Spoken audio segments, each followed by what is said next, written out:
Just give me a heads up.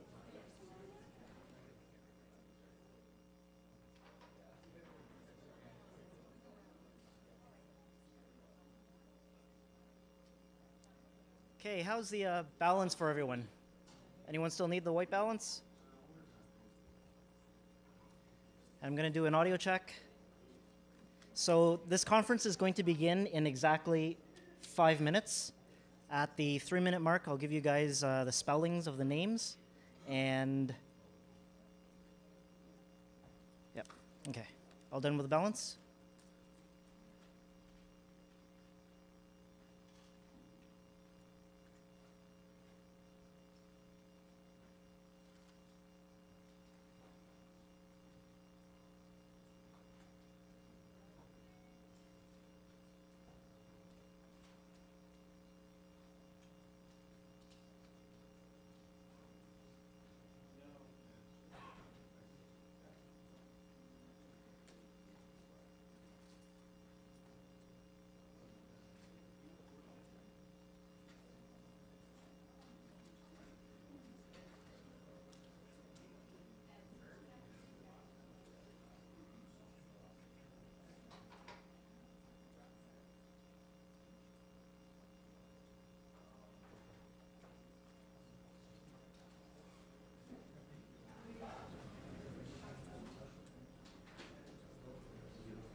I apologize. We also have Mayor of the City of Toronto, Mayor John Tory.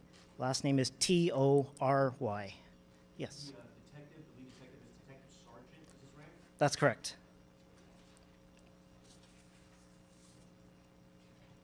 A minute and a half.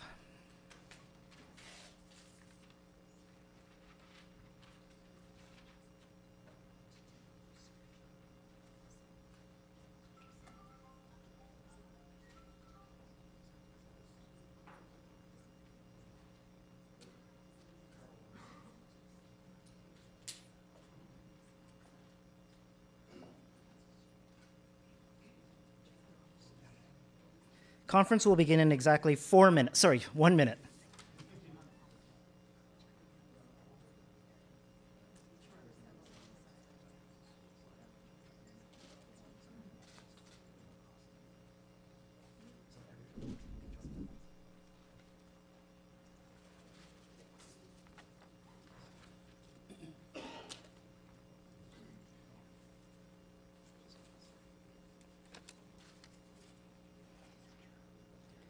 "30 seconds.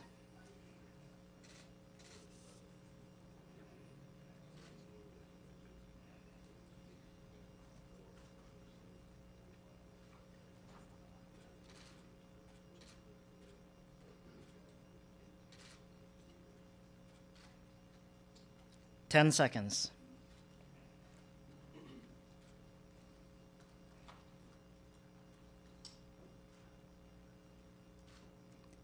Good afternoon, and thank you very much for coming to Toronto Police Service. I'd like to introduce to you Chief Mark Saunders, who will be updating the media on the events of yesterday. Chief. Thank you, Victor. So as you know, yesterday, April 23rd at approximately 1:25 p.m., Toronto Police Service Communications received a phone call stating that there was a personal collision injury in the Yonge and Finch area. I can tell you 7 minutes after that phone call, the Toronto Police Service had a male under arrest for, we believe, responsible for the mass casualty incident that took place. Detective Sergeant Graham Gibson from the Toronto Homicide Squad is here today. He will be able to give you an overview of the investigation and the status of it right now. Chief Coroner Dirk Hire is going to be here, and he'll also be able to provide some updates on other aspects of the investigation. But what I will speak to is the next steps with regards to the crime scene itself. Appreciating the fact that we're looking at approximately a kilometer strip of the busiest street in the country.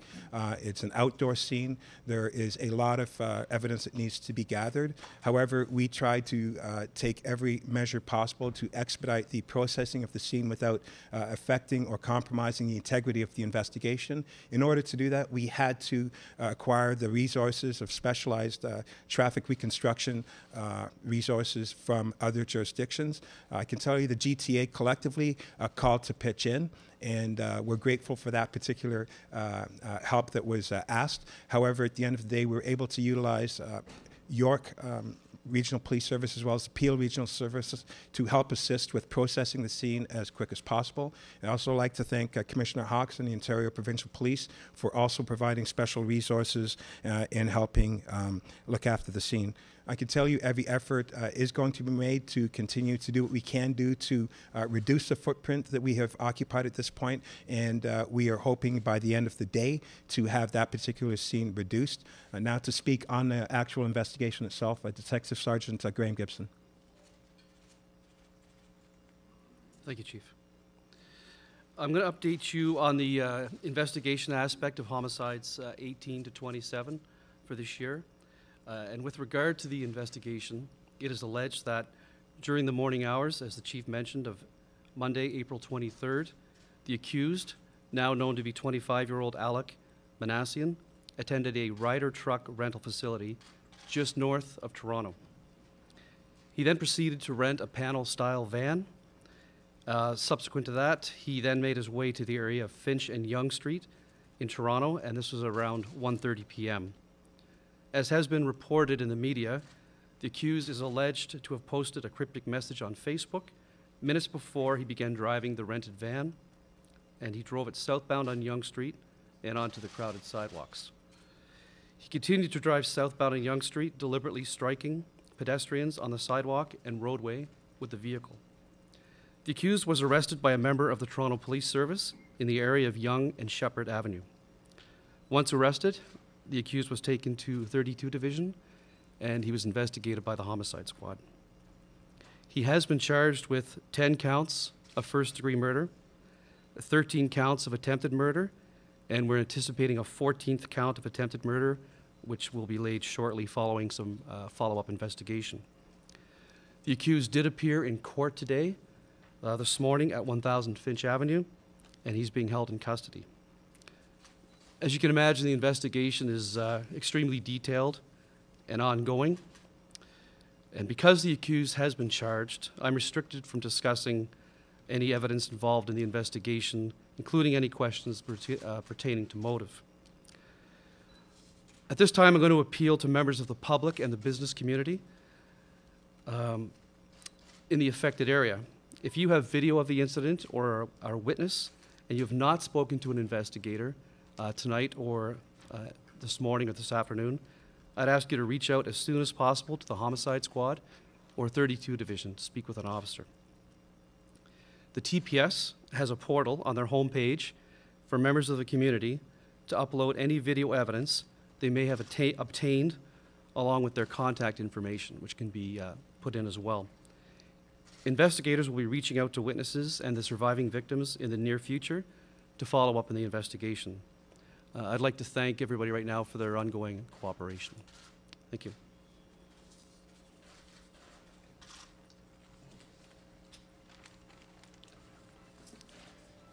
So I'd like to start off and speak on behalf of the death investigation system in Ontario, and also with my colleagues and all of those others in law enforcement that have been working diligently throughout the night and all afternoon yesterday to express our heartfelt condolences to the families of those who have suffered terrible losses, for the tragic deaths, and the multiple victims who are also still injured and recovering.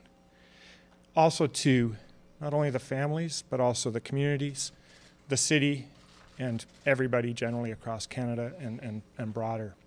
It's a horrible tragedy, and one that hopefully we'll never have to repeat. I'm here working, representing, as I say, the death investigation system, working to support the Toronto Police Service and others as we sort through this tragedy and try to gain an understanding of what's occurred over the past 24 hours, just over 24 hours. We always work together as a team with police investigators and also with coroners, forensic pathologists, and others to try to understand the circumstances. It really depends on the type of case as who will lead that case. In this case, given the fact that there are criminal charges and this is a criminal investigation, the police are leading most of the investigation. However, we have the responsibility for the examination of those who are deceased, and a key component of that is the identification of those peoples. There's a number of questions that are being raised about when are we going to release the names, who are the people that have died, and when can we learn more about them.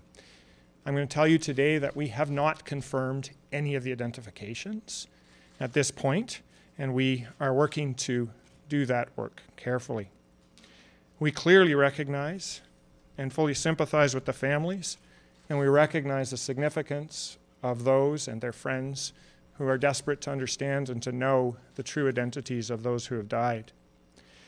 I'll tell you, identifying the victims is our #1 priority. And last night, Detective Sergeant and I were working closely with others. There were 3 coroners that were present at the scene, and we were working closely with our forensic pathology colleagues to help to start that work. But we also have to ensure that we're completely accurate when we do this. So we're always balancing the need to know and the desire to know quickly to ensure that we have 100% accuracy, and that takes time. And that time can be very frustrating in situations. When we have tragedies of such multiple numbers and complexity, it's very challenging. It occurred in a very busy pedestrian area, and it occurred over a significant distance. And there were many who are injured as well as deceased, and we need to have a full understanding of both the injured as well as the deceased to truly understand who each of those peoples are to effectively provide information to those families. It's far different, for example, from somebody found in their house deceased. So why does it take so long? Most of the time people have identification on them, and that gives us the first information as to who that person may be. So from that information, we then reach out to family members, and we have done that. The police service have done that, working with us, and told the family that we believe their loved one has died. And we've asked them to help us to develop a method to scientifically confirm those identifications. And those confirmations will be through dental X-ray comparison, potentially fingerprint comparison, or if necessary, DNA comparison. So we are actively obtaining records. We have, as I say, notified families and told them that we believe, tentatively, that their loved ones have passed, but we've also provided great caution in that, and therefore we will not be releasing any of those names until we fully understand it. You know, people look different when they're deceased. Injuries occur, and we want to be very careful that we don't have any confusion with that. There's a team actively working right now, forensic pathologists, forensic anthropologists, coroners, dentists, and scientists all working together, as I say, to make a plan and to develop this. Having said that, I don't believe that we will be confirming names for certainly a number of days. And when we do, we will release those in a respectful way after the family are notified of the confirmation. So over the next number of days, we will be doing that work. We will also be doing full examinations to fully understand the injuries that occurred and to help inform family members, but also inform the criminal justice. So at this point, I will step over and the mayor will take over. Well, good afternoon. First and foremost, may I begin, as I have previously in speaking to this matter, to express once again my condolences on behalf of all of the people of the City of Toronto to the families of those who continue to suffer. Obviously, they have uncertainty added to the tragedy that happened yesterday, and many of the people in the surrounding areas have some of the same uncertainty. But I will say in expressing our deep condolences and heartfelt sympathies that both the Premier and myself have made inquiries of the officials and have been assured, and I am entirely satisfied that every possible resource has been applied to the task that was just described to you, and that everything is being done as quickly as possible. And that includes the much less important matters, but nonetheless ones that I'm going to address, which have to do with the city and its state of affairs. The city itself, we're seeing what the city's made of today, and I think in terms of its sort of moral fiber and its spirit, people are showing the world our best, even on our darkest days. I think a visit to the memorial up at Yonge and Finch is something that is very moving, because there have been hundreds and hundreds of people who have been there, and they've joined in solidarity with all of those they don't know to express their heartfelt condolences as well. We're seeing a great deal of generosity of spirit, but we're also seeing generosity that people want to express in other ways in terms of providing some degree of support for the families that have been affected by this. People want to help. They want to do something. We've seen organizations start up fundraising campaigns, and one of the things we thought best for us to do at the city was to be in touch with the Toronto Foundation to try and bring a degree of coordination to this. So you had one well-known organization that has an organization in place to deal with precisely this kind of thing that could help us to in one place pull together the generous support that people wish to offer of a financial nature to support the families of those who've been killed or injured. And so the City of Toronto has partnered with the Toronto Foundation, and there will be initiated today a fund that is called #TorontoStrongFund. And this will ensure that donations can be put together in one place and then can flow to families and agencies and others in an orderly fashion, including victim services. The City and the Toronto Foundation have also been in communication with GoFundMe and the organization Canada Zakat. They have both very generously and kindly stepped forward to take some efforts, some preliminary efforts to assist families as well. And these are all important efforts, and I want to express on behalf of the City and the people of Toronto our thanks for people who have initiated that generosity. What we're now going to do is try to work with these groups to coordinate all of these efforts, and ideally to make sure that it is captured and coordinated in a fully accountable and transparent manner in one place, so that everybody knows exactly how things are being handled. So we're all working hard to respond to this as best that we can. In terms of other things, we're dealing here with a city that is in mourning, but we're strong and we're resilient, and we're, I think, showing the world how Toronto responds in times like these. And one of the challenges that has been in front of us has been to keep the city functioning.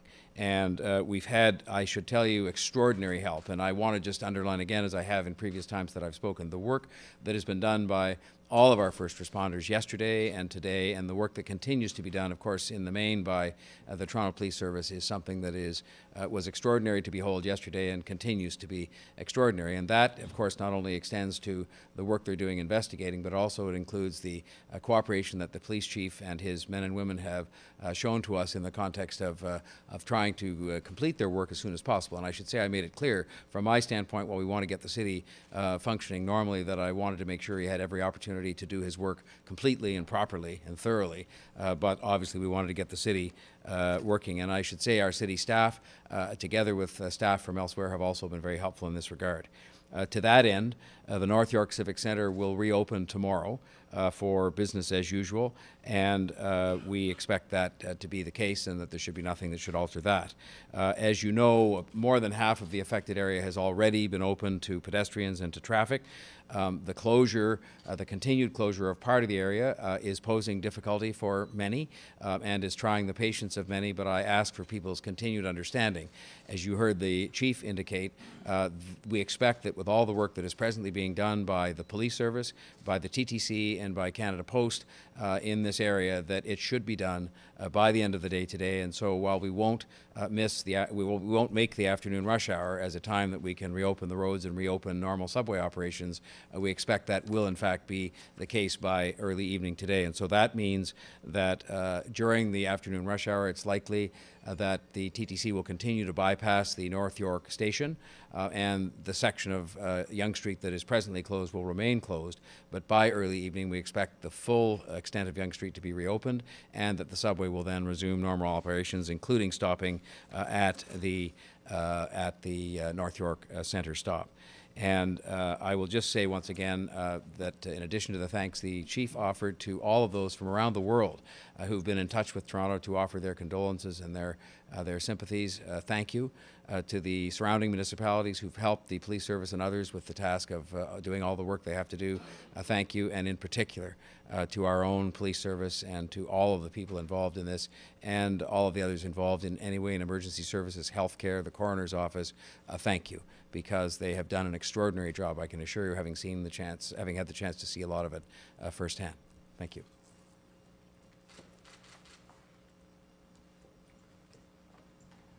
Okay, so we'll open the floor to some questions. Confirm that a cell phone was seized at the scene? Can you repeat the question? Can you confirm that a cell phone was seized? Yes, there was a cell phone from the suspect that was in fact seized. Detective Sergeant, can you talk a little bit about that time between when he allegedly rented this van and when the rampage allegedly started? Did he go straight from the rental place to Yonge and Finch, or are we talking about a matter of hours in between? And if so, have you been able to fill in that time? As I stated, because it is an ongoing investigation, I can't get too detailed. I can say that it was a fairly short period of time, and we're working hard to fill in those gaps before the events that occurred. You made a point of mentioning this Facebook post, which is something that you normally wouldn't necessarily hear, but is there a reason that you mentioned that, and is there something you're reading into that? No, we look at all aspects of what comes into an investigation. We take everything and we analyze it and investigate it. I knew for a fact that it was in the media. It was very prevalent on television yesterday and in the papers. So I'm not telling you anything that I think you yourselves and the public don't already know. And it's something that we'll take into account in this investigation throughout the coming weeks. Detective Sergeant, I know you can't talk about motive, but the big question remains why. You did mention that Facebook post. Can you at least say if the suspect was frustrated with his relationships with women? Again, because that's part of the evidence, that's going to be part of our investigation. Is there any group that you're talking to in relation that he may have been affiliated with in connection to that cryptic post? There's no group that we're speaking to. What we are doing is collecting all of the information that we can find. It's an ongoing process, and we will, over the coming weeks, investigate all of those aspects. Do you have any reason to believe that Spence Gale? The number of women who were in the victims, to give us a sense. I mean, looking at the list, the names seem to be predominantly female. Yeah, that's fair to say, predominantly female. Can you talk about age range? Age range, it was anywhere between your mid-20s up to the area of 80s. Any indications the suspect knew any of the victims? There's no indication at this point in time. Cell phone, was that the thing that was in his hand as he was being taken down? We're going to have to examine video to ensure that, so I don't want to answer that conclusively until I've had a chance to view all that video. Victim for the attempted murder, did that occur in the same location as the other incidents? I'm sorry, you have to repeat the question. The 14th attempted murder individual that you cited, that was just on the verge of announcing? Yes, it's all in the same area, yes. Do you have any reason to believe that the suspect is mentally ill? That's something that would have to be explored, and it's far too early for me to make any comment on that right now. Do Do you have anything to say about his possible obsession with the California killer, L.A. Broncho? I don't have anything to say about that right now, except to say that it's something that over the coming weeks, and I'm repeating myself, it's something that we'll be looking into. Certainly. In terms of about 15 injuries, today you mentioned that there's 14 possible with follow-up investigation. If 15 people were injured, can you explain to us, so we can help explain to the public, why there wouldn't be perhaps a 15th also? It was simply a matter of a miscount, and we were able to look further and deeper into all the evidence that we had at the hospitals. As you can imagine, it's very confusing, and it was just a miscount. And it's accurate as up to today, yes. There are in fact only 14 who Yes. were injured in this? Can you tell us about the extent of their injuries? I can't speak to the exact nature. I do have an idea, and it ranges from scrapes and bruises to terrible injuries that I won't get into discussing here. Can you tell us how many are out of hospital? Sorry? Can you tell us how many of the victims are out of hospital today? I don't have an exact number of that. I do have investigators who are involved in tracking that, but I don't. To tell you, I know some have gone home, but to tell you an exact number, I'd be guessing. How close are police to understanding the route he took? We've heard it, he was, are you mapping that together? How close are we to understanding exactly where the victims are and how that all went? That's being done. It's a part of the process of us going through the crime scene, and we had the experts come from Hit and Run, as the chief spoke of, from our service and other assisting services, in conjunction with forensic identification services. It's going to take a bit of time to make sure that we've got the proper route, but we're still working on that. Can you talk about the state of the deceased in terms of how difficult it is to identify? It might be a better question for Dr. Meyer, but is it more just what happened with Humboldt, that you guys are being careful, or does it say something about the state of the deceased when they were found? I believe the doctor would speak to that. So in Ontario and generally in death investigation, when there's a complex incident like this, because of the severity of the injuries, which I'm not going to specifically comment upon because I haven't had an opportunity to directly examine all of the deceased persons, but with that complexity also because of the number, we always take an approach that we will use a scientific method to confirm the identifications to prevent any confusion that may arise. If you think about visual, it's visual confirmation. So usually when we're doing a visual confirmation of an identity, we usually have strong belief that that's who the person is, and in fact the visual isn't really an identification, it's a confirmation. And with many people who die within a complex situation such as this, and many who are injured, we are very careful, and therefore we use a scientific method so that there won't be potential confusion.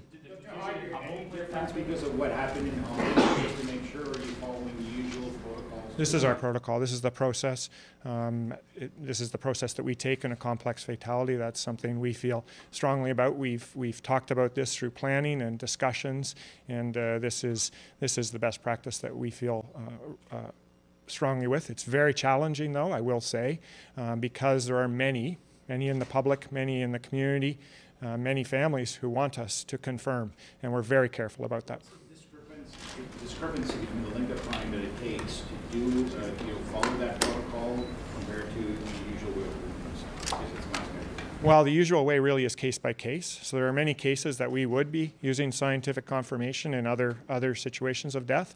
So for us, a visual confirmation would be based upon a number of circumstances and factors: the house they may be living in, the ID they may have, when they were last seen, who they were with. All those sorts of things may make visual confirmation much more straightforward, as opposed to a pedestrian who's walking in a portion of Toronto and it's unknown, walking by themselves, and they are struck. So you can imagine there's significant complexities, and the factors that would allow us to have a more specific idea of who it is would be limited. Are a majority of the victims women, or a majority of the deceased victims women? That was said earlier. Can you just clarify? I'm not going to comment on that because I don't have all of that sorted through until we have confirmation. Are there extra resources being brought in at the coroner's office with the Bruce McArthur investigation, this van attack? Can the coroner's office keep up? Yeah, it's the death investigation system. So we're coroners and forensic pathologists and other forensic experts. We have plans for complexity situations such as this, and we've mobilized that plan, and we feel confident that we are moving in the most effective way. We have a plan in place on how to do these examinations. We brought in extra people last night. We have capacity, and we feel confident that we have a plan that will allow us to move in the most time-efficient way. Frankly, it takes time to get records, and it takes time to meet families, and so that's not a resource issue. That's really, you need to ensure that you're talking to the right person. You take the time to do that, and obviously people are grieving. Then we need to achieve finding those records, which may be challenging, and then those records need to be compared effectively. So we don't want to rush this, and it's not because we're limited in numbers, it's because we want to take the most appropriate time to ensure that we give the best answers possible. Can you confirm how many are injured exactly? Because there are maybe international families at play in this case? Yeah, there were a number of complexities in reaching the families and reaching through friends and other ways. The Toronto Police Service did an admirable job. We worked together to think of a strategy and to try to provide the information as quickly as possible to the families. I have to really take my hat off to the Toronto Police Service, who did an admirable job in both with the injured as well as the deceased persons. Timeline. Yesterday, I think we were told 26 minutes between the beginning and the arrest. 7 minutes is what we're told today. Is this just a matter, and sorry, this is probably a question for the detective sergeant or the chief, is it 7 minutes from when the first person was struck to when Mr. Manassian was under arrest? Detective sergeant? Or the chief, whoever wants to. To be honest with you, I don't have an exact timeline. It's something we're still working on. When we do have a better idea and we've had the chance to go through the video footage, I'll have a better idea, and that's something that we're still doing right now. 26 minutes, when we were told that last night, like, that's a long time for it to be going on. So there's a big difference between that and saying it was over in less than 10 minutes. Could we say less than 10 minutes? Yeah, I would say it was closer to the 10-minute. Without getting specific, sir, did the suspect make any statements? Yeah, thank you. So the information that I have, it is from the first call to the moment of arrest. And I'm told, and I've been told more than on one occasion, that was a 7-minute gap. Chief, you talk about the officer who made the arrest. A lot of people have been amazed by that video. Do you think your officer showed remarkable restraint, or was he showing remarkable training?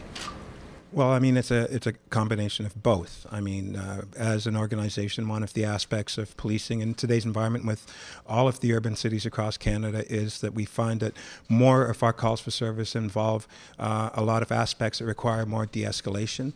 We've added a third day within our organization that's specific to de-escalation and dealing with not just community interactions, but also dealing with the de-escalation piece. Our training at the police college as well speaks to de-escalation. More people will be dealing with de-escalation than pulling out their firearms in most police agencies in Toronto.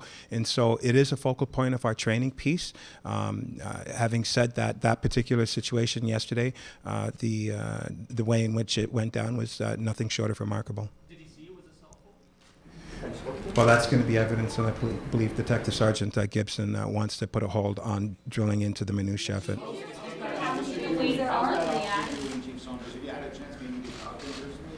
I've had a very brief opportunity to speak with him. He's doing well. He's very thankful for all of the support.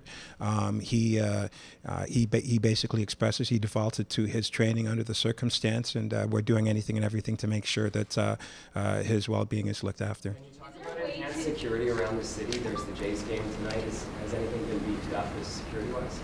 Well, from a community safety perspective, we have put our officers on 12-hour shifts at this point in time with a couple of overlaps to look at ensuring that we have the most amount of officers where they need to be and why they need to be there based on threat assessments, based on information we receive from intel and any other aspects, and ensuring that the City of Toronto is in fact safe. We have nothing that suggests that there needs to be any more concern from a safety perspective, but having said that, I don't want to remain overly comfortable on that. Our officers are highly trained to make sure that we've heightened our awareness and to be making sure that we are communicating with the communities that we are policing right now. And we've changed our deployment with what calls we are going to. And the investigation takes priority right now, and we're going to take every step to make sure the investigative piece is looked after to its fulsomeness, as well as we continue our day-to-day process of being where we need to be at all times. Wendy? Calls. You guys weren't dealing with any non-emergency situations yesterday. Has that changed, or are you guys working or dealing with that? No, that has changed. We are scaling down, but we also are making sure that all of the priority calls are looked after in a very timely fashion, and then we will take the next steps of building down from that, which is what we're doing right now. Wendy? Can you speak to resources? You hear this is a third high-profile homicide investigation that Toronto Police have taken on in a number of months. Are your officers stretched? Do you have enough resources to deal with this? Well, as you can see yesterday, everybody steps up to the plate in time if need, not just the law enforcement, but also members of the community. It really does define the City of Toronto as a whole. This is a particular situation where we have quite a lot of resources to help at the front loading end of it, and we have an opportunity to hold this particular crime scene so that we can really dig down and make sure that we have everything that's necessary for this particular investigation.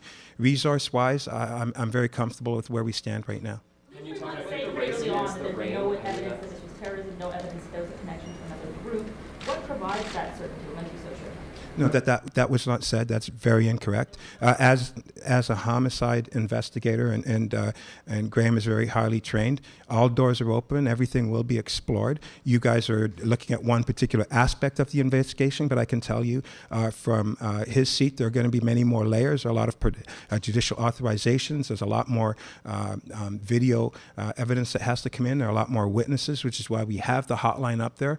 We've got tremendous support right now from the community. The one thing that I missed yesterday, because I just landed here and I didn't really fully appreciate what many citizens had to witness, the casualties that they were witnessing, just being there at that time and seeing that. I want to make sure that everybody has an understanding that we do have that hotline to help people that are in need, or if you know somebody that, I don't want anyone to feel like there is nowhere to go. And so that hotline will provide a starting point for those people that will need that help. And we've also looked after our members of the service, not just our frontline folks, our communications operators, our call takers, anyone that had a touch point with this. It's important that we do everything that we can from a wellness perspective as well. Rule out accomplices at this point, terrorism or hate crime charges then based on, look at this Facebook post. I've said that all the lanes are open with this investigation. Gibson, question for you. Witnesses have said, and you've charged him with premeditated murder in each one of these cases, which implies deliberate. He was going after these people. We're hearing a predominant number of the people killed or injured were women. Do you have any evidence in pursuing the fact that he was bypassing men and targeting women? Because one of the witnesses said he watched him. He was very deliberately driving. Do you have evidence he was deliberately targeting more women than men? No, at this stage, we have no evidence of that occurring. As you can imagine, we had to focus yesterday on our victims and the people who were injured, our scene, and gathering as much evidence as we could at the time. All that has taken an inordinate amount of time. Last night, all through the night, everybody worked, including this morning. All of those things have to be looked at, and it's going to be over the coming weeks. So there's no way I can make a general sweeping statement based on that kind of information. Specific, did he make any statements to you? Incident to come this evening, and I know Peel and York were saying how big of an issue that is for the reconstruction and doing all the examination and investigation that they need to do. So how big of a concern is that race against the rain for you and your officers right now? It's not a concern of ours right now. You guys are waiting, from what I understand, for a warrant to get into the accused home. Can you just speak to what sort of things you'll be looking for in there? The chief mentioned judicial authorizations, that sort of thing. Talk about that possibly. Over the coming days and weeks, I imagine there'll be a number of judicial authorizations, including production orders, and I'm not going to be discussing any of the evidence that we'll be searching for. Just the fact that, as you are aware, it will be being done, as it is in most homicide investigations. Have you gotten into the house yet? I won't be commenting on that right now. Chief Saunders, just quickly on the de-escalation, are police taught to deal differently with someone who's asking them to shoot, who's asking to be shot? Witnesses heard him saying, shoot me, shoot me. Well, there are a couple of aspects to that, and the most direct answer is yes. We are taught de-escalation and its importance of looking at the situation. All aspects of policing, when you look at our touch points when it comes to use of force, when we make our 27,000 plus arrests in a year, our use of force is less than 0.5%. So taking that into consideration, we are trained to use as little force in any circumstance. But the other factor on top of the training is providing the proper tools that are necessary for the officers to have the opportunity to try to use as least amount of force as possible. So by the introduction of the board having us to have an opportunity of expanding on the conductive energy weapons, we will have all of our frontline officers being readily equipped with that tool that will have a tremendous benefit, I think, on reducing loss of life and reducing harm. But does someone asking to be shot change the way that a police officer interacts with There's no cookie cut. You have to look at the situation. What are the issues? What's the proximity, mindset, level of violence within that situation, backdrop? What's the environment behind the particular person? So there are a lot of moving parts that we incorporate within our training, and of course, at all costs, we are looking at the reduction or loss of life as a method of resolution. Special qualities, Chief, that agent has, because you've got two different cases, Sammy Forcio on the one hand, James Forcio, I'm sorry, on the one hand, and this agent on the other hand. Same training, unless you tell us otherwise, same training, different outcome. Well, I don't have the luxury of doing comparatives. What I'm doing is I'm dealing with the moment that we have at hand, and right now at hand we had a mass casualty incident, and as a result of that, we were able to successfully apprehend the person we believe responsible for that, and on the go forward, we are going to take the necessary steps. Any special qualities that you were able to discern by meeting with your agent that might help explain on top of his training? It's, as I stated, our officer defaulted to his training, and as a result, we've got successful outcomes. Has the suspect made any statements at all to you, and have you guys ruled out any accomplices? Detective Sergeant Gibson is looking into all of those aspects. As I stated earlier, we will investigate to the fullest, and whatever we can obtain, we will obtain, and we'll push it towards the court system. Thank you. Can you talk about how you felt when you got the news? Thank you. Sorry. Quickly on that. Yeah, I can definitely do that. I was out of the country at the time, and obviously my first issue was the loss of life, and to the families that having been in homicide, people can't really appreciate the fact that we have a lot of live victims, and this is a toll that will last forever. The magnitude of where this occurred is something that also had a concern. The well-being of my officers and also the civilians at the front end taking the calls in and having to deal with it, knowing that there'll be abundance of calls of people who were not there to witness people dying, and we being the first point of contact, and understanding, appreciating the impact it has on our civilians as well. Toronto is an urban city. It's the fourth largest in the North American continent. I can appreciate when we look at the world map and the scope of things that are happening, that it is a reality. There is, we are policing in a difficult environment, and the ability of having the properly trained people in place at the right time to do the right things becomes very important for us.